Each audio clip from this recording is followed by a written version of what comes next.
Ya Allah, Ya Allah, kalau yang saya ucapkan selama ini, kalau yang saya ucapkan selama ini, kalau yang saya tulis selama ini, kalau yang saya tulis selama ini ternyata fitnah, ternyata fitnah, ternyata bohong, ternyata bohong, ternyata tidak benar, ternyata tidak benar, maka hancurkan hidupku, maka ya Allah. hancurkan hidupku ya Allah. Cabut keberkahan hidupku, ya Allah. Cabut keberkahan hidupku ya Allah. Hina-dinakan hidupku, ya Allah. Hina-dinakan hidupku ya Allah. Matikan aku Matikan aku ya dalam Allah. kondisi kafir, Dalam kondisi kafir, kufur dan mengenaskan. dan mengenaskan. Tetapi ya Allah, Tetapi ya Allah, kalau ternyata apa yang saya katakan selama ini, yang saya tulis selama yang ini saya tulis selama ini benar adanya, maka hancurkan, hancurkan, laknat, hina-dinakan, cabut berkah rumah tangganya, cabut berkah rumah tangganya, cabut berkah rezekinya, cabut berkah rezekinya, siapapun saja yang menantangnya, yang tidak mempercayainya. Itu yang kesaksiannya Mahmud Nurwindu. Siapa itu? Mahmud Nurwindu itu yang mengaku menjadi teman sekelasnya Jokowi sejak kelas 1 sampai kelas 3 SMA, selalu sebangku. Oke, Mahmud Nurwindu. Okay. Ya. Sudah saya temui ke rumahnya, saya konfirmasi, dia nggak bisa jawab. Yakin nggak bohong. Pak Bambang nggak bohong. Demi Allah saya datang ke rumahnya. Allah. Dan bagi Anda yang sudah subscribe channel ini, kami ucapkan terima kasih.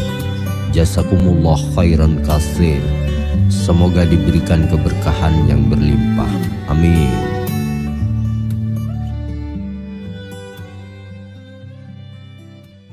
Baik, assalamualaikum warahmatullahi wabarakatuh. Waalaikumsalam warahmatullahi wabarakatuh. Ayo yang di studio jawab, Rek. Alhamdulillahirabbil alamin, ya Allah, bersyukur kepada Allah. Alhamdulillah ya Allah, alhamdulillah ya Allah, alhamdulillah ya Allah. Apapun situasinya, kondisinya, apapun momentumnya, ya, apapun nasibnya, setragis apa, sengenes apa, sebahagia apa, tidak penting. Yang penting bersyukur, bersyukur, bersyukur. Insya Allah dengan bersyukur relatif akan ada harapan baru, ada masa depan baru, ada rezeki baru, ada ilmu baru, ada silaturahim baru, ada informasi baru, semua serba baru. Dengan bersyukur insya Allah begitu. Maka ayo senantiasa bersyukur, bersyukur, bersyukur. Alhamdulillah, alhamdulillah, alhamdulillahirabbil alamin. Allahumma sholli ala sayyidina Muhammad wa ala ali sayyidina Muhammad. Senantiasa bersolawat kepada Nabi Muhammad sallallahu alaihi wasallam yang hidup mati kita berada di dalam syafaat beliau. Sering kita katakan secara filsafah, ya Rob, aku bisa hidup tanpa angin kalau Engkau berkehendak. Aku bisa hidup tanpa matahari, aku bisa hidup tanpa cahaya, aku bisa hidup tanpa siang dan malam sekalipun kalau Engkau berkehendak. Aku bisa hidup tanpa apapun saja. Tapi ya Allah, sungguh aku tidak akan sanggup hidup tanpa syafaat Nabi Muhammad SAW. Jadi ayo senantiasa bersolawat, ya, insya Allah begitu. Baik, sahabat Gus Nur dimanapun berada, hari ini Senin 26 September 2022 hadir di studio orang yang fenomena, atau mungkin orang yang untuk sementara dimarginalkan, untuk sementara dianggap gak penting, untuk sementara bahkan dianggap orang gila. Wallahu a'lam bishawab. Tapi bagaimana setelah podcast ini nanti, mudah-mudahan Allah punya rencana dahsyat pasca setelah podcast ini. Amin. Hari ini telah hadir di studio GN Mas Bambang Tri, penulis buku Jokowi Undercover. Nah, ini yang ditunggu-tunggu orang. Kita sapa dulu. Assalamualaikum warahmatullahi wabarakatuh, Mas Bambang. Waalaikumsalam warahmatullahi wabarakatuh. Relax, Mas. Ya. Relax, ya. Mas. Masya Allah. Ayo, sudah gak sabar ya. Sudah gak sabar Anda rupanya ya. Masya Allah. Beliau terkenal dengan penulis buku yang pertama, Jokowi Undercover. Dan buku itu tidak boleh terbit. Buku itu oleh Tito Karnavian, ya, waktu itu seorang Kapolri, katanya buku itu jelek. buku itu tidak memenuhi standar akademisi katanya. Jadi saya akan kejar siapa orang di balik buku ini, yang mendanai, yang membiayai, yang mencetak, akan saya kejar gitu katanya beliau, katanya Pak Tito itu. Dan intinya ujung-ujungnya memang siapapun yang beli buku itu dikejar. Bahkan buku itu disuruh nyetor ya, disuruh mengembalikan ke polsek-polsek di seluruh Indonesia. Sedemikian takutnya dengan sebuah buku ya. Nah, dan akhirnya penulisnya pun dipenjara. Oke, akan kita kupas tuntas nanti ya. Intinya mari kita simak acara ini, kita ikuti acara ini. Saya hari ini berusaha netral, walaupun saya nggak bisa netral. Saya tetap saat ini ya cocok, sependapat, sehati, dan percaya dengan apa yang diomongkan beliau ini. Tapi dalam hal ini saya harus netral, detik ini saya harus netral. Jadi video ini saya tujukan kepada semua orang, semua elemen, semua instrumen di negeri ini. Video ini untuk Anda, polisi, tentara, video ini untuk Anda. Baik dari Polsek sampai Polri, video ini untuk Anda. Tentara, video ini untuk Anda. Lawyer, video ini untuk Anda. Ya, siapapun, media, YouTuber yang papan atas, Deddy Kobuser kek, atau mungkin Mbak Nana, Najwa Shihab, atau siapapun, Hotman Paris, atau mungkin Habib Rizik, atau mungkin Mbah Nun, atau siapapun, video ini untuk Anda. Saya akan mempersembahkan video ini seadil-adilnya, seimbang-imbangnya. Oke, tanpa berlama-lama, langsung kita sapa beliau, kita tanya kepada beliau. Mas Bambang. Ya, Gus. Wes nyantai, Mas. Udah. Siap menjawab pertanyaan-pertanyaan, Mas? Insya Allah siap. Ya. Jujur tapi Mas ya. Iya, Oke. Pasti jujur. Sebelum saya tanya, saya mau ngetes dulu Mas. Iki piro, Mas? 1. Ini 2. Berarti waras ya? Enggak, aku cuma ngetes kejiwaannya dulu. Jangan-jangan yang saya wawancari orang gila. Nah, banyak nganggap beliau gila. Ternyata beliau waras. Ya, beliau ingat, beliau sadar. Tadi beliau sholat, beliau makan, beliau ngerokok, jadi normal ya. Tapi terserah, Anda tetap nganggap beliau gila, itu hak Anda nanti di hadapan Allah. Oke, Mas Bambang. Langsung aja saya tak tanya-tanya ke sampean Mas Bambang ya. Iya. Insya Allah. Nah, pertanyaan pertama sudah terjawab. Ternyata Mas Bambang tidak gila. Bahkan nanti untuk menyempurnakan ini hadir bersama beliau tadi di studio. Katanya beliau teman sekolahnya ya, bahkan kuliah. Teman kuliah bahkan ya. Mana? Siapa namanya tadi? Ahmad Fadli. Mas Ahmad Fadli. Boleh tidak sampean kesini dulu? Mas Fadli duduk sini nggak apa-apa, kira-kira. Nah itu tanpa coba tanpa bermaksud saya kurang ajar ya. Nah, yang itu aja, yang bawah aja, nah, lesehan aja, nah. Sebelum saya ke Mas Bambang ya. Sini Mas Fadli. Nah, oke. Saya Saman waras nggih. Oke. Tadi beliau nanya ke saya gini, Gus Nur kalau ingin tahu saya ini gila apa waras, tanya ke sampean, suruh nanya ke sampean. Jadi saya ingin kenal sama sampean, singkat saja, pendidikan, terus kemudian legalitas Mas Bambang ini loh, ya apa kira-kira menurut jenengan? Sebentar. Monggo Mas. Iya. Saya disuruh komentar tentang Bambang ya. Bambang ini ya memang penampilannya begitu. Jadi kalau mau melihat sekedar penampilan saja, pasti orang akan berpikir berbeda. Kenapa orang menjaji? Iya, tapi ya cara berpikirnya, tindak lampah, tata lakunya ini menurut saya sangat normal. Artinya tidak ada sesuatu yang berbeda, dan dia sudah melakukan hal-hal luar biasa. Orang umum. Saya potong kompas saja lah. Jenengan teman kuliahnya? Oh ya, sama teman kuliah dari ya semuanya. Gitu. Jadi ya meskipun kita tidak satu kos, tapi tiap hari kita bersama. Berarti asli kuliah terakhir? Oh ya, kuliah terakhir itu di Fakultas Pertanian Unsud, angkatan tahun 90. Beliau ya? Ya, sama saya, sama teman-teman yang lain, banyak yang lain. Oke. Jadi secara singkat apa ini? Cuman memang tidak lulus. Ya, saya harus sebutkan itu. Yang tidak lulus siapa? Bambang. Mas Bambang. Bukan tidak pinter. Okay. Saya tahu. Nilainya banyak kan A gitu. Ya, bukan H, A. Okay. Kalau H itu H. Ini A itu. Jadi sempurna gitu ya. Oh, gitu. Iya, tapi memang tidak mau lulus gitu. Oke, singkat aja, Ya. singkat ya. Ya. Yang langsung spesifik ya. Beliau ini nulis Jokowi undercover. Itu kira-kira yang ditulis beliau itu bener, hoax atau apa menurut jenengan teman dekatnya? Oke, kalau itu kaitannya dengan data. Pertama penggalian data. Metodenya sudah benar apa belum? Beliau ini seorang wartawan. Oke. Ya. Metode yang dipakai ya metode wartawan. Ada interview, ada galian data yang lain lah gitu ya. Itu. Saya kira metode ini tidak ditinggalkan. Saya ngerti persis karena saya ikut mendampingi sebagian. Oh. Tidak secara keseluruhan saya tidak ikut. Waktu observasi buku itu ya? Ya ketika ke Garut, misalnya itu konfirmasi tentang seseorang yang mengaku kakak kelasnya gitu misalnya. Nah, ini kan ya ada di situ. Ternyata dia hanya mengaku-ngaku saja kepengen deket sama Jokowi misalnya gitu kan. Gitu. Ya saya ngerti persis gitu loh. Tapi data-data yang lain seperti apa? Data-data yang lain saya kira ini menjadi ranah lembaga-lembaga formal ya, seperti misalnya ada pengacara atau ada polisian gitu kan, karena ini mengandung unsur semacam dugaan begitu ya, gitu, dugaan. Kalau saya menyatakan fakta benar, saya belum bisa. Tetapi bahwa metode yang dipakai benar, iya.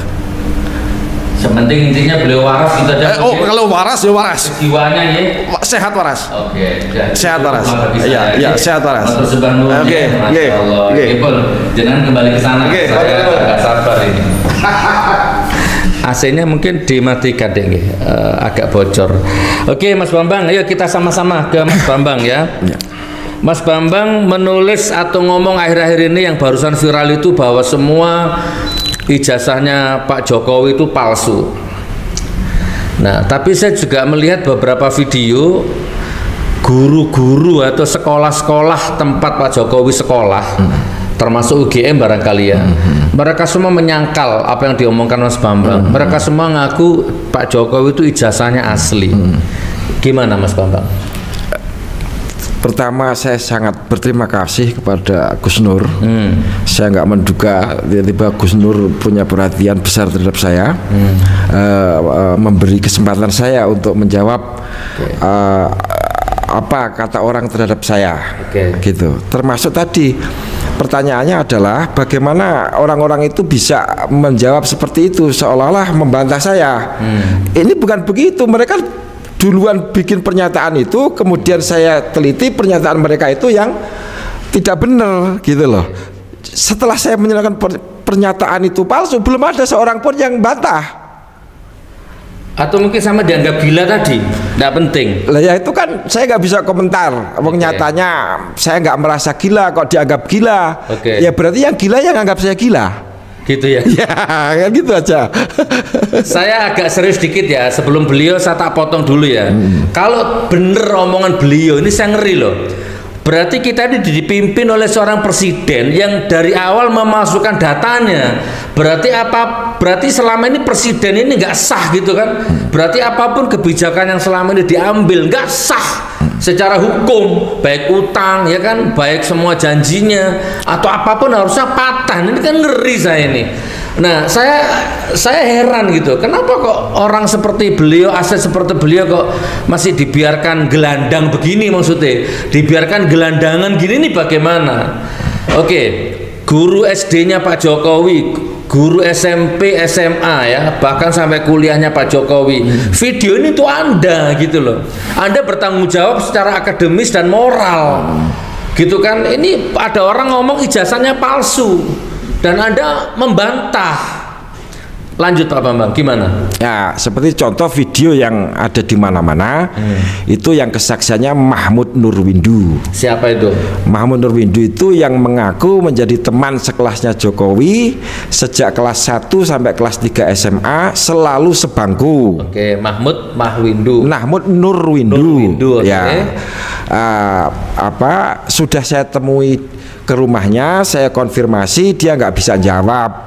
Yakin nggak bohong. Pak Bambang nggak bohong. Demi Allah saya datang ke rumahnya di Semarang itu, di Mijen namanya Pak. Saman wani demi Allah barang ya. Iya. Kalau nanti ngomong di atas Al-Quran berani. Berani, nggak ada soal bahkan saya sudah sering sekali meminta langsung kepada Allah di FB ya Allah, kalau ijazahnya Jokowi ini tidak palsu, saya minta saya jangan diberi hidup sampai matahari terbit, atau bahkan kok kurang cepat 5 menit lagi itu Fadli saksinya, sudah 5 menit sudah kamu tidur, dia komentar gitu. Oke, gitu. Nantilah itu endingnya ya. Mahmud Nurwindu ya. Ada orang bernama Mahmud Nurwindu mengaku teman SMA sebangku, otomatis kan sekelas kalau sebangku kelas 1, 2, 3. Ya, sudah saman konfirmasi ya. Di mana itu rumahnya beliau? Di Mijen. Ya. Ternyata beliau nggak bisa ngaku. Ya nggak bisa jawab. Karena kemudian karena saya desak terus lewat WA, ada centang birunya kan berarti dia sudah baca. Nggak dijawab, saya desak terus, lama-lama diblokir. Begitu. Sama Mahmud Nurwindu. Tetapi yang penting saya bisa memastikan kesaksian Mahmud yang di video itu bohong. Saya terangkan. Berarti kalau Mahmud bohong, berarti Jokowi bohong. Jangan-jangan disuruh Jokowi, ditekan Jokowi. Atau bagaimana? Ya Mahmud yang goblok, kenapa disuruh bohong? Mau. Ya dia disuap dengan jabatan. Kan tidak mungkin seorang Mahmud mau mengakui dia teman sekolah saya, misalkan, padahal enggak. Ya tentu ada keuntungan bagi dia. Terus sekarang dia jabat sebagai apa Mahmud ini? Sebagai komisaris independen PT Pupuk Kucang. Sebelumnya PT Petrokimia Gresik. Ini serius loh, saudaraku, rakyat ya, serius loh. Saya aja di penjara 10 bulan dituduh nebar hoak, padahal ya nggak terbukti loh. Nah ini hoak saya sesungguhnya. Terbukti loh ini. Hoaknya Mahmud itu jelas kabar bohong, dia nggak pernah sebangku. Nggak pernah sebangku, ngaku sebangku. Iya. Terus WA-nya yang dicentang-centang terus ya diblokir masih kesimpan. Masih. Jangan dihapus. Masih. Itu jadi bukti nanti. Iya. Dan itu saya tulis di buku kedua, screenshot WA-nya itu. Bukti komunikasi saya dengan Mahmud. Kalau bener ngapain diblokir? Temui aja kan gitu. Sudah saya temui sebelumnya, dia diam. Ya toh? Saya pulang nggak puas, jawab. Gitu. Screenshotnya nanti saya tampilkan di sini boleh? Boleh. Okay. Gitu. Ada lagi yang kedua Mas, siapa lagi yang bohong? Tadi kan teman SMA-nya itu Mahmud. Barangkali kan ini guru-gurunya nyangkal omongannya jenengan ini. Oke. Enggak, ijazahnya Jokowi itu asli semua. Kepala sekolahnya. Namanya Agung Wijayanto. Kepala sekolah mana itu? Ya SMA 6 itu. SMA 6. Tetapi tentu dia tidak pada waktu Jokowi sekolah, tetapi setelah lulus yang legalisasi ijazah dia, fotokopi ijazah dia ke KPU itu dia Agung Wijayanto. Lah dia terdokumentasi di mana-mana, dia jawab apa? Itu sudah ngaco ngomongnya itu. Saya terangkan nanti. Coba sekarang aja diterangkan gimana? Ya, dia mengatakan Jokowi itu lulusan angkatan pertama masuk tahun 76. Ya. Ijazahnya bertahun terbit 80. Itu artinya 4 tahun.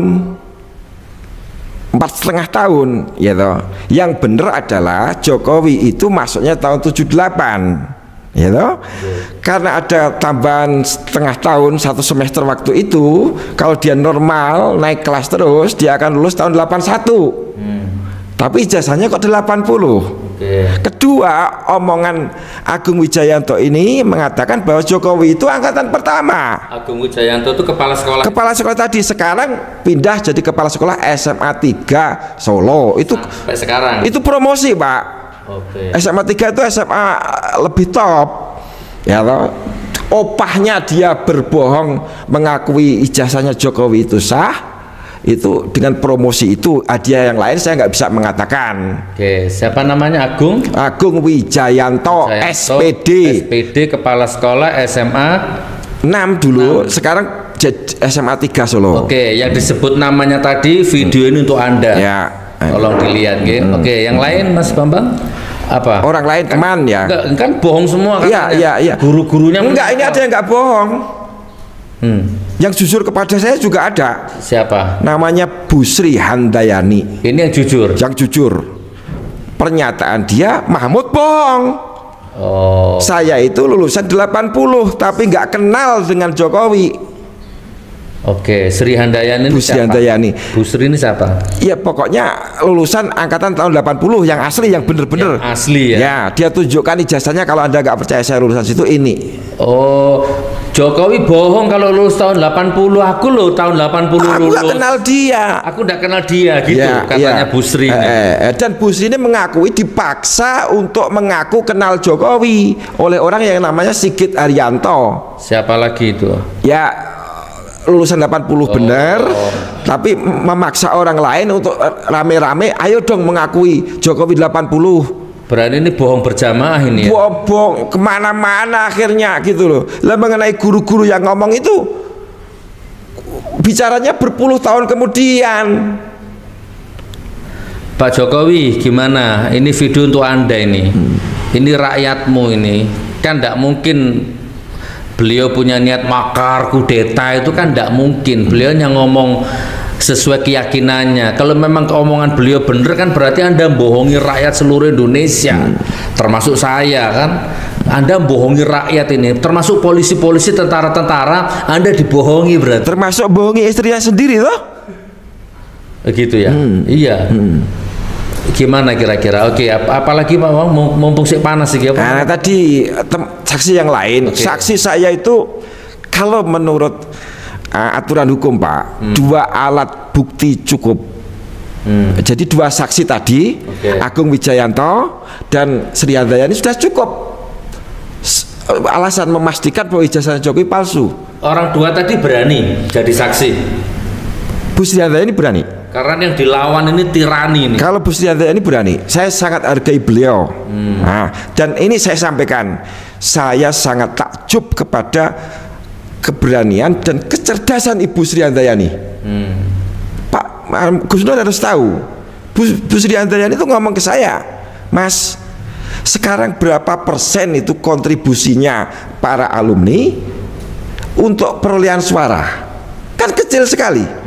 Mengapa mereka mendapat jabatan-jabatan penting? Ya untuk nyumpal ijazah palsunya itu. Bukan mulut saya yang ngomong, mulutnya Bu Sri Handayani. Bu Sri Handayani ini sekarang apa? Rakyat biasa, PNS? Dia pengusaha swasta. Oh, berarti merdeka lah. Ya. Ini kita harus hormat, harus salut kepada keberanian Bu Sri Handayani. Ya Allah, ini ijazah-ijazah seting SD, SMP, SMA ya? SMA saja yang kita bahas tadi, cuma SMA ya. Terus sekarang kita masuk ke kuliahnya gimana? Ya tentu UGM-nya itu. Tentu ada pertanyaan, masa dia SMP nggak punya, SD punya? Ya punya. Tapi untuk menyesuaikan tahun palsu 80 itu, akhirnya yang SMP dan SD juga diajukan setahun kan gitu kan. Nah, lalu UGM Jokowi itu bau kampus UGM aja nggak pernah menginjakkan di sana waktu usia itu. Enggak. Bau cete orang. Enggak. Agak setuju kalau soal ini karena dari gestur public speakingnya juga, gestur tubuh juga kan beliau kayaknya nggak ada bau-bau. Nah, ini Gus Nur mau minta bukti segudang atau 3 gudang? Segudang aja gitu ya. Maaf, ini supaya orang yakin betul. Bloko Suto. Ya. Jadi begini. 1, Jokowi pernah ditulis di Tempo, IPK saya kurang dari 2. Masih ada clipping. Masih ada di buku saya. Clipping Tempo. Screenshotnya, clipping Temponya masih ada. Saksinya ada, nggak main-main. Pak tampilkan ya. Iya, Pak Mahfud MD sama Pak yang kemarin wafat siapa Pak Ketua Muhammadiyah Syafi'i Ma'rif ikut di situ. Jokowi menyatakan secara langsung IPK saya kurang dari 2. Dokumentasinya ada di majalah Tempo yang harus kita percaya. Berarti Tempo melaporkan sesuai fakta bahwa Jokowi ngomong IPK dia kurang dari 2. Lah saya kan pernah kuliah Pak. Kalau IPK kurang dari 2 itu artinya nilainya ada yang D. Kalau C semua itu 2. Nggak masuk qualified ke UGM. Kalau D nggak dimanapun nggak lulus. Kalau apalagi UGM. Apalagi UGM, gitu. Harus 3 lebih atau apa gitu. Tapi kalau tempat saya Unsud itu, tapi saya nggak menjelekkan Unsud, yang tidak lulus saja begini, apalagi yang lulus, tentu lebih hebat kan gitu loh. Jadi tapi saya bangga dengan kampus saya. Jadi jangan dikatakan saya ini kamu nggak lulus saja gitu, nggak soal nggak lulus bagi saya nggak soal gitu. Tapi saya nggak bohong, saya punya ijazah UGM, saya insinyur pertanian enggak. Saya ngaku nggak lulus di mana-mana. Lanjut Mas Bambang. Jadi beliau ngaku IPK-nya kurang dari 2. Artinya beliau nggak tahu tata cara pemberian penilaian di universitas. Belum tanya. Waktu itu tiba-tiba ada wawancara. Tidak ada kejahatan yang sempurna. Itu ketidakjahatan yang sempurna. Oke, betul. Betul nggak? Betul. Gitu. Karena sampai dia nggak tahu sistem penilaian kuliah itu kayak apa. Dengar aja enggak. Gitu. Artinya dia mengaku saya tidak lulus toh. Lah kok gelarmu insinyur? Maka saya nasihati teman-teman yang demo jangan ngomong Bapak Insinyur Haji Jokowi. Dia nggak merasa dia bukan insinyur kok dipanggil insinyur. Lanjut Pak Bambang, saya sambil betulkan mic-nya jenengan ini. Ya. Ini saya itu katrok Gus, baru podcast pertama kali ini ya apa adanya lah. Saya mohon maaf untuk kekakuan ini. Itu yang IPK kan tadi bilang segudang sama. Iya segudang, 3 gudang. Terus. Tapi yang 2 gudang dicicil ya. Ini yang segudang dulu. Yang kedua foto wisuda. Jokowi mengklaim di Instagram resminya, ini foto wisuda saya dengan Iriana. Saya sekarang menemukan bahwa foto itu fotonya Hadi Mulyono dengan Hidayati. Berarti dia bohong. Berarti dia nggak punya foto wisuda. Ketiga, dia tampilkan di depan kamera TV masih ada, dengan klik aja dengan kata kunci pembimbing skripsi Jokowi. Di situ muncul dosen tua, kayaknya sudah agak-agak pikun, namanya Pak Kasmujo. Jokowi mengatakan, inilah dosen pembimbing saya. Saya galaknya bukan main, datang dibentak saya pulang, datang lagi dibentak pulang lagi. Itu artinya ceritanya seperti dosen pembimbing skripsi. Kalau begitu, kalau sampai bentak-bentak begitu. Sementara pembimbing akademik Pak itu nggak pernah ketemu tatap muka, jarang. Kalau nggak ada masalah dia bolos atau apa gitu, itu nggak ada masalah. Tapi kalau sampai bentak, maju bentak, itu berarti pemahaman Jokowi Kasmujo itu adalah pembimbing skripsinya. Waktu dia bikin skripsi. Nah, sekarang ada data tertulis otentik. Kasmujo mencabut keterangan itu. Saya bukan pembimbing skripsi Jokowi. Ada dokumennya. Di mana itu? Ya di buku saya dong. Sama dapat dari mana itu? Ya, dari jumpa persnya Kasmujo. Berarti disangkal. Ya dia membantah berita yang dari darat ke laut bahwa Kasmujo dosen pembimbing skripsi Jokowi. Kasmujo entah berapa kali itu jadi. Saya pernah lihat TV-nya itu. Saya pernah lihat bahwa di acara yang resmi Jokowi memang mengenalkan pembimbingnya itu. Saya pernah lihat itu. Saya kira Pak Kasmujo itu sudah tua, pikun. Dia keliru ingat dengan yang namanya Hadi Mulyono. Mungkin kalau Hadi Mulyono itu betul-betul bimbingan skripsi Pak Kasmujo. Lah datanya Hari Mulyono itu semua yang dipakai diakui miliknya Jokowi, sejak dari nomor mahasiswa, sejak asal SMA, sampai foto-foto kegiatannya, foto-foto mapalannya, sampai foto wisudanya, itu punyanya Hari Mulyono. Gitu ya. Gitu. Singkat sebagai penutup Mas Bambang. Ya itu sudah segudang ya Pak, yang dua gudang lain kali. Di bab ini sebagai penutup, semua guru menyangkal buku sampean, guru-guru Pak Jokowi. Bukan, itu mereka bikin pernyataan dulu. Kalau soal ijazah. Semua ya, termasuk keluarga, salah keluarganya Pak Jokowi semua juga mengatakan bahwa bukunya Bambang itu ya sebagian benar tapi banyak yang salah. Sebagai penutup aja gimana? Termasuk rakyat-rakyat yang mungkin sampai detik ini masih nggak percaya sama sampean gitu. Oke, bagus, tantangannya bagus. Coba. Dan jawaban atas tantangan itu lebih bagus lagi. Bukunya kan ada. Baca aja, mana yang tidak fakta. Jokowi undercover 1, Jokowi undercover 2, bisa begitu. Mana yang salah satu baris pun dari data yang saya sampaikan. Ya, gitu loh. Nek mengenai omongannya Pak Tito tidak ilmiah segala macam, Bambang Tri intelektualnya rendah, ya tanya teman-teman saya. Saya itu walaupun tidak lulus, TOEFL saya Pak itu 647 waktu kuliah, hampir sempurna karena nilai tertinggi 660. Gitu loh. Gitu. Pak Tito, video ini untuk Anda. Terus? Dan omongan Pak Tito itu karena tidak sesuai dengan kenyataan. Dari kapan dia mengukur IQ saya? Kata dia ada interview, nggak ada itu. Saya Pak 2 bulan di Mabes Polri dititipkan ke tahanan narkoba, nggak pernah diperiksa sekalipun. Bagaimana bisa ada BAP-nya setebal bantal? Siapa yang diperiksa saya juga nggak paham. Oh, Saman pernah dititipkan di Mabes di blok narkoba? Iya. Sama dengan jenengan. Saya di blok umumnya, beda tembok. Iya Pak, narkoba itu asik juga Pak. Tuh. Ceweknya cantik-cantik yang tahan narkoba itu. Belum nanya. Gitu Pak. Jadi keterangan Tito bahwa saya pernah diwawancarai untuk di-assess IQ saya itu bohong. Tidak ada pemeriksaan sama sekali. Mintakan air putih 2 gelas ya untuk minum ya. Oh gitu ya. Dan lagian secara umum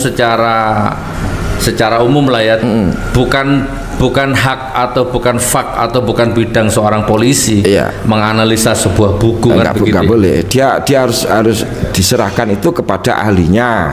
Ya toh. Tapi itu gampang bantahnya. Gimana? Mereka cuma bilang bukunya Bambang Tri bohong, Bambang Tri fitnah. Baris yang mana, halaman berapa? Sebutkan dong. Bukunya ada kok. Dikatakan bohong bagaimana? Sumbernya jelas saya sebutkan. Tapi buku itu sampai sekarang memang belum pernah dicetak dan diedarkan ya? Pernah. Sudah, cuman akhirnya kan berhenti. Iya, yang pesen Pak 1 juta orang. Karena manual saya cetak sendiri, saya print sendiri cuma 300 biji yang bisa saya penuhi waktu itu. Terus kemudian saya ditangkap itu. Ya. Berarti sampai di sini masalah bab ijazah selesai ya kayaknya ya, udah cukup ya jawabannya. Iya, sebenarnya masih 2 gudang, tapi lain kali lah kita itu nanti yang berikutnya gitu loh. Terus sambil cekel-cekel ngene wis sambil ngombe-ngombe. Iya. Bismillah. Ya. Tidak ada meja, dipegang aja lah darurat ya. Mas Bambang agak geser lagi ke sini, nggih. Nah, begitu. Masya Allah. Perlu saya kenalkan Pak. Ketika SD saya itu siswa teladan tingkat kecamatan. Ketika SD siswa teladan tingkat kecamatan. Kelas 2 SD saya sudah lancar baca tulis dan baca koran. Tahun 78 ya, tahun 77 saya kelas 2 SD. Ya, karena bapak saya itu pegawai penerangan, kalau pulang bawa koran karena dia dapat jatah koran itu. Itu semua guru heran, Pak. Kamu ngapain baca koran? Anak kecil itu nggak boleh baca koran. Siapa bilang nggak boleh? Saya bisa baca, ya saya baca aja gitu loh, Pak. Terus penting sekali, SMP saya lulusan terbaik di SMP Negeri 2 Blora. Ini kan otomatis disaksikan SMP 2 Gelora. Iya. Kalau ini fakta kalau ini. Iya, kayak gitu-gitu loh. Bagaimana saya dianggap intelektual saya rendah. Pak Tito itu keterlaluan mitnahnya. Gitu loh. Intelektual rendah itu dengan kata lain idiot, Pak. Nggak sempurna akalnya. Ada rencana menggugat Pak Tito? Pasti. Digugat. Karena itu menimbulkan kerugian kepada saya. Moral dan material. Moral dan material. Gitu loh. Ya kan, yang jelas buku saya nggak jadi duit dong yang 1 juta pesanan. Oke. Kalau sekarang dia kan seorang mendagri, menteri kuat lah jabatannya kuat. Tapi kira-kira diproses nanti laporan sampean. Apanya itu? Kalau sampean mau nuntut ngelaporkan apa diproses? Sekarang dia jadi menteri. Saya yakin diproses, nggak keadaan ini akan segera berubah, bahwa hukum akan tegak, gitu loh ya. Karena situasinya berubah. Oke. Gitu loh. Ya Pak. Apa ada andilnya Pak Tito dalam rangka sama di penjara di Blora itu? 100% andilnya Pak Tito. Karena saya sudah diperiksa oleh polisi Polda Clear, gitu loh. Waktu itu kan beliau dan saya mendapat bocoran dari Direktur Tindak Pidana Umum waktu itu yang sekarang jadi Kabaris-Krim, Agus Andrianto. Pak, maaf ya, saya dipaksa di sidang kabinet untuk nangkap Bapak. Siapa yang maksa Pak? Wiranto sama Tito Karnavian. Loh, itu sidang kabinet kok bahas penahanan orang, itu kabinet capopo itu loh. Catat ini. Sidang kabinet itu bahas kebijakan penangkapan dan lainnya, itu wewenang mutlak penyidik. Bahkan Kapolri nggak boleh campur tangan, apalagi memerintahkan tangkap. Sidang kabinet capopo gitu loh. Dan kata-katanya kepada Pak Agus Andri waktu itu, apa mentang-mentang sama-sama orang Blora terus nggak kamu tangkap? Sudah intimidatif gitu Wiranto itu. Dan sekarang saya tahu Pak, pejabat menteri yang pertama kali mencari buku saya adalah Wiranto. Ada laporan ke saya gitu. Jadi podcast ini saya persembahkan bukan dalam rangka menebar hoak, memecah belah bangsa, nggak ada. Justru ini bisa jadi racun atau bisa jadi suplemen batin, ini tergantung pikiranmu. Ayo ditindaklanjuti kan begitu. Jangan dibiarkan ngendap menjadi energi negatif begini. Nih ya, sudah jelas ya, kurang lebih seperti itu. Ada cerita Mas Bambang mungkin selama di penjara di Blora? Apa biasalah perlakuannya? Saya 2 bulan ditahan di Mabes Polri, tahanan Mabes Polri, dititipkan ke rumah tahanan narkoba itu. Itu banyak demitnya Pak, tahanannya Pak. Ini narkoba, ini kan pintunya nih. Di depannya narkoba ini kan ada pos meja apalah ya. Betul. Di sini baru tahanan perempuannya kan. Di sebelahnya itu ada tahanan cewek. Jangan dititipkan di situ. Iya, di lantai, saya di lantai 2. Bukan saya di lantai 2. Terus akhirnya dipindah ke Blora. Setelah masa ini menarik Pak. Ya. Kira-kira seminggu sebelum saya dibawa ke Blora, jadi 2 bulannya itu kurang seminggu, penyidiknya datang. Apa? Bapak tahu apa yang dia tawarkan? Apa? Mas, kita damai aja ya, kita nggak menemukan apa-apa, gitu loh. Mas jangan menuntut setelah kita tahan gitu. Mas langsung pulang. Tapi saya terikat, nggak mau, saya sebelum pengacara saya ada. Ya kan? Wah, itu kemudian istri saya ditelepon. Bu, Pak Bambang mau pulang, tolong kita dikasih kopi 50 juta dong. Itu model apa? Dikasih kopi-kopi, dikasih duit maksudnya untuk ngopi-ngopi karena mau pulang, ini nggak bisa P21, minta 50 juta. Lah istri saya langsung menelpon teman saya namanya Kunto Arif Wibowo, waktu itu adalah komandan Korem di Palembang. Pak Kunto menyanggupi, taruh di mana duit saya kasih, Bambang Tri saya ambil. Tapi istri saya kemudian dilarang oleh kakak saya sendiri, jangan ikut campur masalah ini. Artinya itu nggak bisa P21 karena nggak ditemukan kesalahan di buku saya. Nggak bisa dilimpahkan ke kejaksaan. P21. Iya. Dan terus kok sampai masuk ke penjara Blora? Kalau nggak P21 kan berarti nggak sidang. Ya pokoknya dia nggak P21 gitu aja, sebenarnya nggak bisa. Oke. Ya, mereka melobi Kejaksaan Agung sendiri, Tito sendiri yang datang ke Kejaksaan Agung, pokoknya P21. Ini perintah presiden. Oh. Oke. Gitu, sehingga itu berlanjut, sidangnya pun nggak pernah disiarkan, walaupun wartawan datang.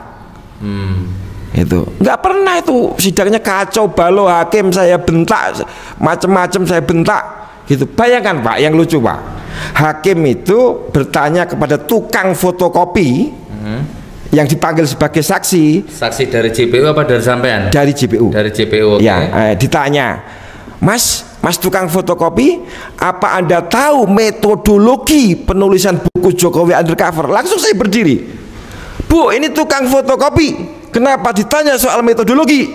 Gitu loh. Karena nada saya keras, saya sambil berdiri, hakimnya gedok-gedok palu, duduk. Anda bisa saya anggap menghina pengadilan. Jawab saya gampang, Ibu yang menghina pengadilan karena menanya tukang fotokopi metodologi. Ya pasti tidak tahu dong. Oke. Kenapa begitu tidak diliput berita? Fakta persidangan seperti itu. Oke. Kemudian dibelok ke masalah ITE, walaupun beritanya saya ditangkap soal buku-buku saya yang hoax, yang fitnah, ternyata tidak disentuh di pengadilan. Betul. Ini penyesatan hukum yang luar biasa, karena pasalnya diganti begitu saja. Ya. Kalau ini saya percaya, karena saya Habib Rizik, Habib Bahar juga mengalami. Ustadz Alfian Tanjung, termasuk Bang Edi yang jin buang anak itu pakai ITE semua. Ya, nggak ada yang dituduhkan, itu nggak ada. Begitu di BAP semuanya berubah. Makanya disebut pasal karet. Oke. Subhanallah. Oke, Mas Bambang selanjutnya. Tapi ini kalau Mas Bambang keberatan jawab nggak apa-apa. Tapi ini saya tapi ini pertanyaan hampir seluruh rakyat nanya ini. Ini soal pribadi. Karena Mas Bambang sendiri yang ngomong. Istri saya dihamili. Betul. Nah, ini kan sampai di situ kan koma. Subhanallah. Oke, Mas Bambang selanjutnya. Tapi ini kalau Mas Bambang keberatan jawab nggak apa-apa. Tapi ini tapi ini pertanyaan hampir seluruh rakyat nanya ini. Ini soal pribadi. Karena Mas Bambang sendiri yang ngomong. Istri saya dihamili. Nah, ini kan sampai di situ kan koma. Kalau saya tahu istri saya ini sudah lonte, ya saya malah biarin, ambil aja. Tapi karena istri saya itu sangat setia, tidak pernah apa-apa, saya nggak punya kecurigaan. Umpama saya tahu mendadak dia hamil, waktu itu kan langsung saya bunuh. Sejak itu sampai detik ini ketemu sama istri atau komunikasi sama istri bagaimana? Komunikasi pernah, dia sudah kayak orang gila. Ketemu langsung juga masih kayak orang gila, saya dipukulin, ngomongnya ngeraco gak karuan. Habis itu saya nggak pernah ketemu lagi. Tetapi saya titipkan anak saya yang perempuan, temeni mamahmu. Kita tunggu keadilan. Dan saya pengen berpesan kepada istri saya sudah memaafkan dia kalau urusan dengan saya. Jangan takut kalau ketemu saya. Pastikan dia dicuci otaknya, jangan mau ketemu, kamu pasti dibunuh. Kamu tahu suamimu emosinan kan gitu kan. Tapi saya sudah memaafkan dia. Oke. Gitu. Jangan khawatir. Video ini, mubahalah ini bukan main-main. Ini saya persembahkan untuk bangsa Indonesia yang sangat saya cintai. Saya persembahkan untuk agama yang sangat saya cintai. Saya persembahkan untuk semua rakyat Indonesia yang saya cintai. Pak Bambang tirukan saya ya. Jadi Mbak Nana, Mas Deddy Kobuser, Anda adalah aset bangsa. LGBT aja Anda undang gitu kan. Hal-hal yang remeh-temeh kadang Anda undang. Ini ada hal yang sedahsyat ini ya. Kok kenapa nggak diundang ya? Coba. Allah. Dan bagi Anda yang sudah subscribe channel ini, kami ucapkan terima kasih. Jazakumullah khairan katsir. Semoga diberikan keberkahan yang berlimpah. Amin.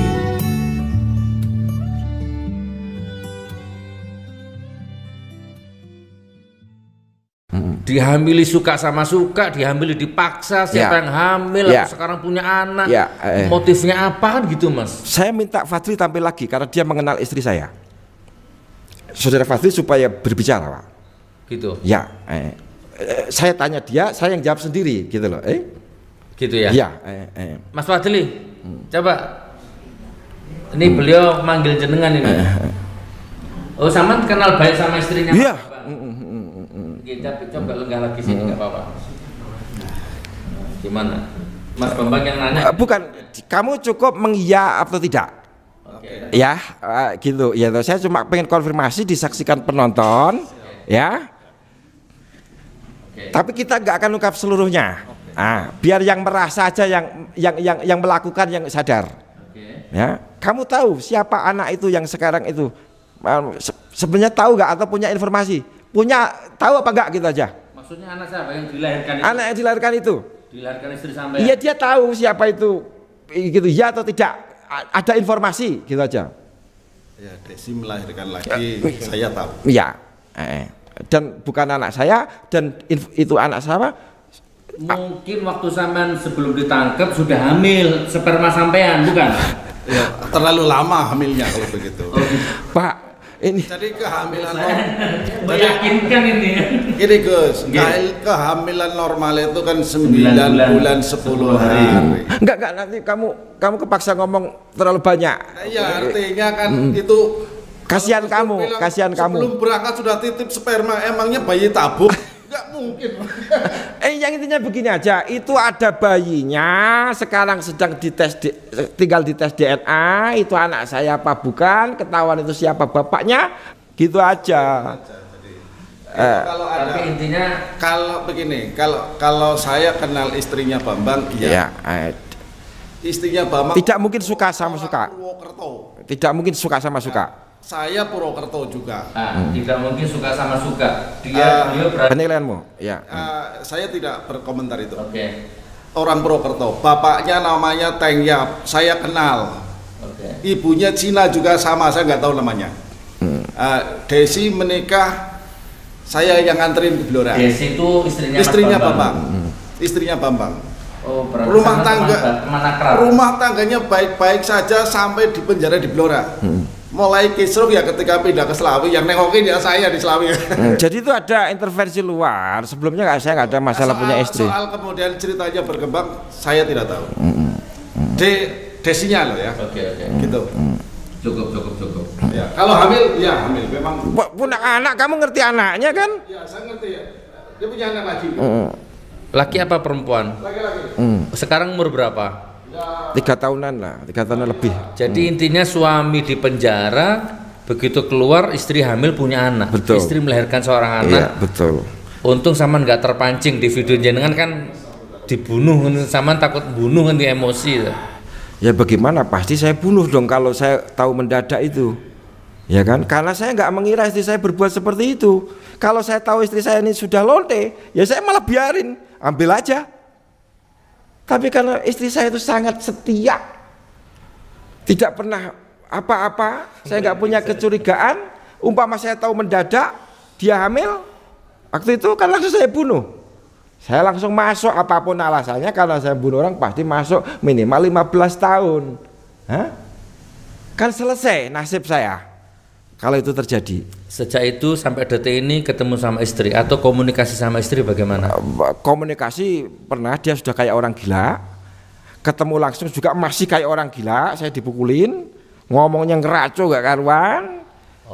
Habis itu saya nggak pernah ketemu lagi. Tetapi saya titipkan anak saya yang perempuan, temeni mamahmu. Ya Pak, gitu. Ya. Anak saya perempuan inilah yang kemudian menceritakan segalanya kepada saya. Oke. Ya, nanti kita tunggu perkembangan. Intinya itu benar, saya nanti ngomong nggak enak sama anak saya Pak kalau masalah itu. Paham. Gitu. Oh ya betul. Intinya kita tunggu keadilan. Dan saya pengen berpesan kepada istri saya sudah memaafkan dia kalau urusannya dengan saya. Jangan takut kalau ketemu saya. Pastikan dia dicuci otaknya, jangan mau ketemu, kamu pasti dibunuh. Kamu tahu suamimu emosinan kan gitu kan. Tapi saya sudah memaafkan dia. Oke. Gitu. Oke. Jangan khawatir. Jadi malah kayak ujiannya ini udah sekelas nabi loh ini. Ya belum Pak, nanti. Bukan berarti beliau nabi, bukan ya. Bukan. Enggak, maksudnya sampan ini punya kelebihan apa ke Allah uji sampan seberat ini gitu. Saya coba nerawang ke sana. Oke, Mas Bambang, kenapa kok tidak ada media yang undang sampean? Menurut feelingnya sampean, Deddy Kobuser, Najwa Shihab, Mayah, Cak Nun atau siapapun lah, Metro, Kompas, kenapa sampai detik ini kok jenengan ini kok nggak meledak gitu? Iya, saya cuma heran, saya nggak tahu apa yang sesungguhnya terjadi kan. Tapi saya terus terang heran, gitu. Mengapa saya sudah berikan yang saya punya, gitu loh, gitu. Tetapi orang-orang yang berkepentingan langsung yang punya posisi untuk menjelaskan ini supaya menjadi lebih jelas, gitu loh. Mudah-mudahan lewat podcast ini mereka menyadari. Mudah-mudahan ini menjadi estafet Jadi Mbak Nana, Mas Deddy Kobuser, Anda adalah aset bangsa, LGBT aja Anda undang, gitu kan? Hal-hal yang remeh-temeh kadang Anda undang. Lah ini ada hal yang sedahsyat ini ya, kok kenapa nggak diundang ya? Coba ditindaklanjuti lah kurang lebihnya. Oke Mas Bambang, mungkin kita mengerucut ya. Kita mengerucut.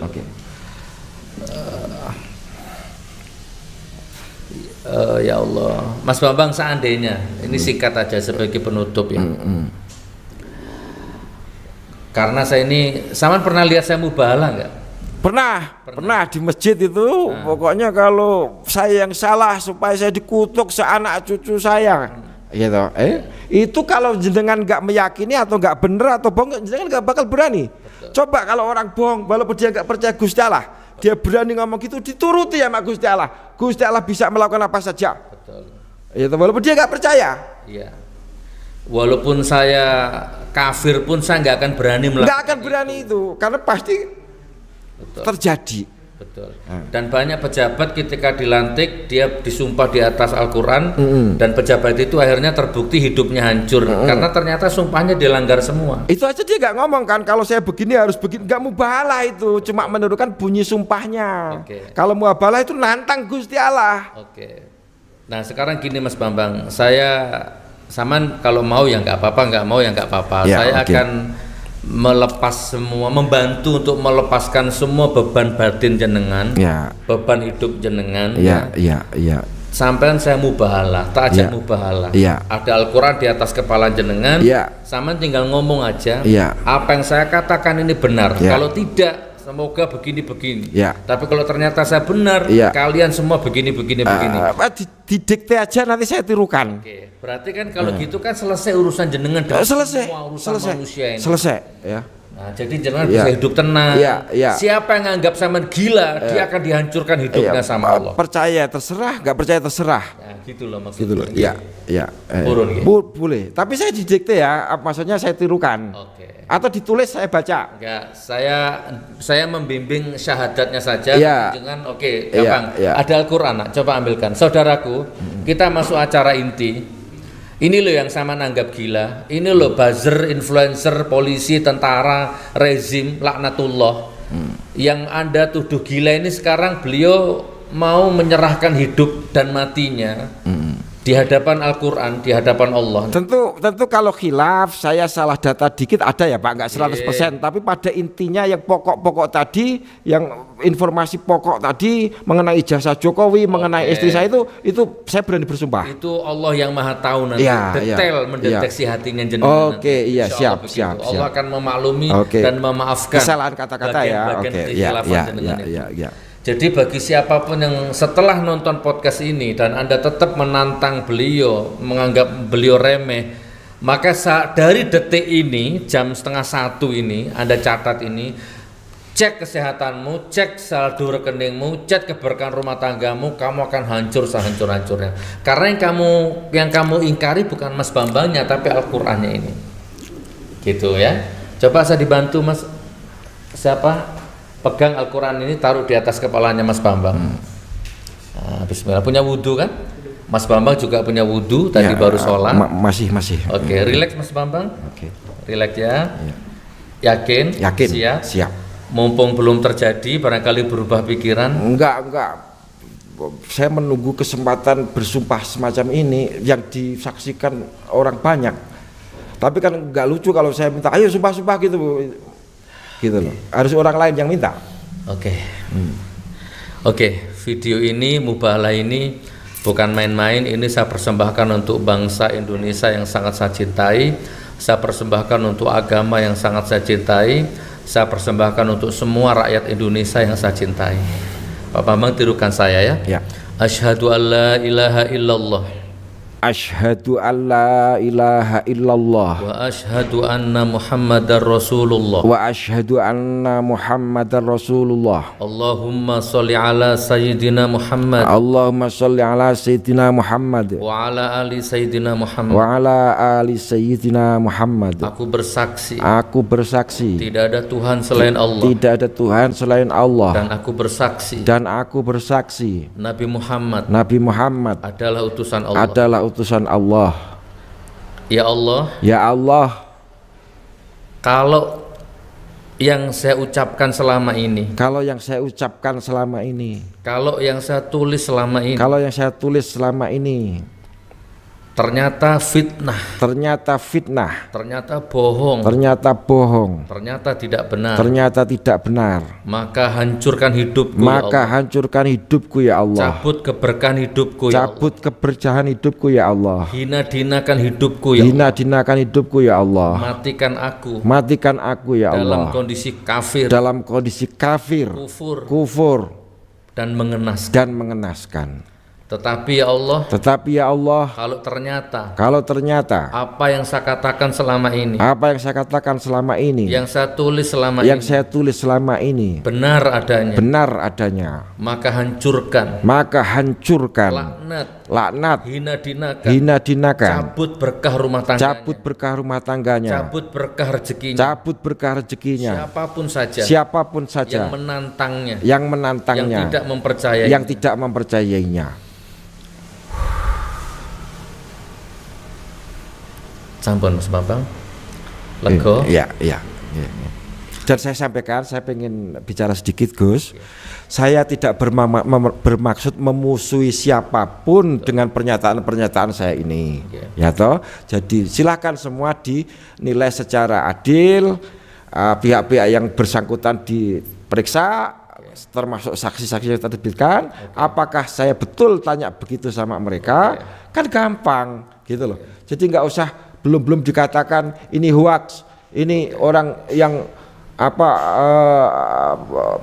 pengen cari panggung.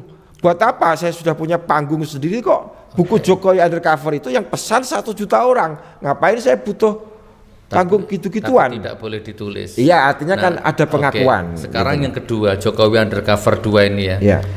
Belum dicetak. Belum dicetak. Belum ada duitnya. Belum ada duitnya. Belum ada percetakan. Belum ada percetakan. Yang berani mencetak. Yang berani mencetak. Gitu ya, betul ya? Iya.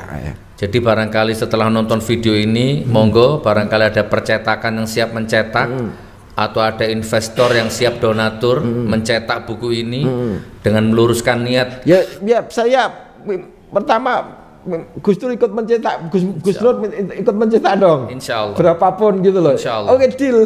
Insya Allah. Terima kasih Gus. Insya Allah. Jadi maksudnya gini, saya ingin sampaikan dulu ke Pak Jokowi terutama ya, Pak Jokowi dan semua keluarganya. Saya sedikit pun tidak kenal Anda, sedikit pun saya tidak punya celah untuk membenci Anda. Kalau selama ini saya kritis kepada Anda, itu saya kritis kepada sistem, kepada presiden, bukan kepada Jokowi. Nah, podcast ini pun saya berusaha untuk mencengkeram hati saya agar tidak ada dengki, benci, tidak kepada Anda, tidak. Justru podcast ini saya ingin mengajak Anda ini paling tidak 3 momentum. Pertama, mengajak Anda untuk husnul khotimah. Ya, saya ini ingin mengajak Anda husnul khotimah, Anda dan keluarga Anda dan kroni-kroni Anda itu ayo husnul khotimah. Ya, semoga rakyat mau memaafkan Anda, Allah mau mengampuni Anda. Pasti mau kalau mau jujur mengakui kesalahan-kesalahan, Pak. Ya, saya yakin. Kita husnul khotimah kan Anda ini mau mati, Anda akan meninggal pasti itu. Nah, ayo kita mati dengan cara husnul khotimah. Ya kan? Itu minimal itulah yang saya ajak itu. Nah, terus kemudian yang kedua untuk seperti kisah yang terkenal itu loh, Pak. Ada orang bunuh 99 orang bertobat itu ya diterima gitu loh, digenepin 100 kan, iya yang tanya tapi akhirnya dia diterima karena ada niat taubat. Iya Jokowi nggak pernah membunuh 1000 orang KPPS itu kan belum dibuktikan gitu loh. Yang langsung kan nggak pernah. Ya. Tapi prinsipnya apapun dosa apapun selain syirik itu bakal diampuni Gusti Allah. Apalagi cuma palsu ijazah. Pak Jokowi ngaku aja selesai persoalan. Ya, jadi sekarang kan Pak Sigit ya, Polri-nya ya, Pak Sigit dan Pak Listio Sigit dan Dudung ya, Pak Dudung dan semua anak negeri tanpa terkecuali. Lihat podcast ini bukan sensasi, ini bukan popularitas, bukan. Kami sudah cukup lah, popularitas ekonomi kami cukup. Ini hanya sama-sama ya monggo terserah Anda menganggap podcast ini apalah, saya nggak bisa memaksa pikiranmu ya. Tapi gini Pak, kita harus didik juga kepada pemirsa bahwa kebebasan menyatakan pendapat itu dijamin oleh undang-undang. Siapa yang merasa terfitnah silahkan lapor. Ya, apapun kita ngomong di sini boleh dijamin undang-undang. Gitu loh. Ya, jadi saya ingin tegaskan ini bukan menebar kebencian, bukan menebar berita bohong, bukan memecah belah bangsa. Justru kalau ini benar, ini titik balik untuk merekatkan bangsa kembali. Betul, rekonsiliasi. Betul, bukan memecah ini saudaraku. Gitu loh. Tinggal dites saja, kan saya hanya moderator ini. Silakan Pak Jokowi dites DNA ke, observasi ke, debat terbuka ke, apa ke. Atau paling gampang Pak Jokowi tunjukkan ijazah SMA-nya yang asli itu, siapa moderatornya dipercaya, kita lihat bersama-sama. Kan sesederhana ini. Sangat simpel. Gitu loh. 2 hari juga selesai. Gitu. Ya, siap Pak Bambang. Tapi intinya saya sudah clear. Ya. Jadi sama sudah mubahalah. Oke, tentu kita akhirnya cuma bisa bertawakal apapun kehendak Allah, karena kita manusia lemah, nggak punya daya apa-apa. Yang penting kita bicara apa adanya. Jadi sebelum saya akhiri, monggo yang berkompeten ya, siapapun Anda, bagaimana nih tindak lanjutnya ini Mas Bambang ini kita apakan? Dan bukunya kita apakan? Ayo urun rembuk semua ini anak-anak negeri ini, kita selamatkan negeri ini gitu kan. Saya minta klarifikasi dari Pak Jokowi dan keluarganya, dan saya minta tanggapan dari teman-teman media yang mainstream gitu kan, youtuber yang sudah kaya raya itu, ini bagaimana gitu loh. Ayo, saya udah kehabisan kata-kata, tapi mudah-mudahan lah ini BBM naik ya kan, demo tiap hari. Dari awal menjabat rezim periode pertama sampai sekarang hampir akhir periode kedua, yang ada hanya menyengsarakan rakyat saja ya. Satu pejabat dengan pejabat yang lain nggak pernah sinkron omongannya, kebijakannya selalu menyusahkan rakyat. Nah terus tiba-tiba muncul Biorka ya kan, muncul Najwa Shihab, muncul Habib Rizik, Habib Bahar, nah sekarang muncul Bambang Tri. Kita akan kehilangan momentum atau bagaimana gitu loh. Saya serahkan kepada Anda semuanya insya Allah ya.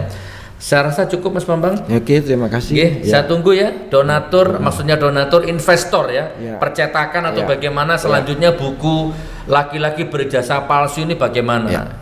Apa perlu kita cetak 3 bahasa atau 10 bahasa atau bagaimana gitu kan? Bila perlu nanti kita satu bahasa lah kita dulu kan rakyat. Kita bedah bersama-sama Pak Rocky Gerung juga. Pokoknya ini video untuk Anda semuanya. Saya hanya memfasilitasi. Dan datangkan nama-nama yang saya sebut di situ. Ya kalau mereka nggak mau, yang penting sudah kita undang. Insya Allah. Gitu loh. Oh ya sebentar, ada hadiah untuk Pak Bambang. Mana deh? Pak Bambang ini kesini langsung dari Jakarta kemarin, terus kemudian mampir kemana, rental mobil ya, operasionalnya besar. Dan kemarin ada titipan dari jamaah Gus Nur Ngaji Bareng Mas Bambang, nanti saya serahkan dalam bentuk amplop ya, bisa untuk operasional di jalan. Nah ini gini Pak Bambang, saya mau ngomong pribadi sebagai saudara ya, saya lupa sebagai penutup. Saya ngomong serius Pak Bambang ya. Ini bisa menjadi tolak ukur kita bersaudara dunia akhirat. Saya ngomong 2 menit, tolong jangan dipotong ya.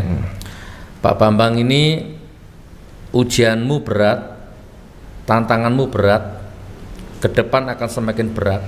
Jadi saya titip Pak Bambang sebagai saudara, jaga sholat yang 5 waktu, luruskan selalu niat, bahkan mulai detik ini mulai disaring, jangan sampai ada rezeki-rezeki yang subuhat atau yang haram yang masuk ke dalam tubuhnya Pak Bambang ini ya, Mas Bambang Tri itu.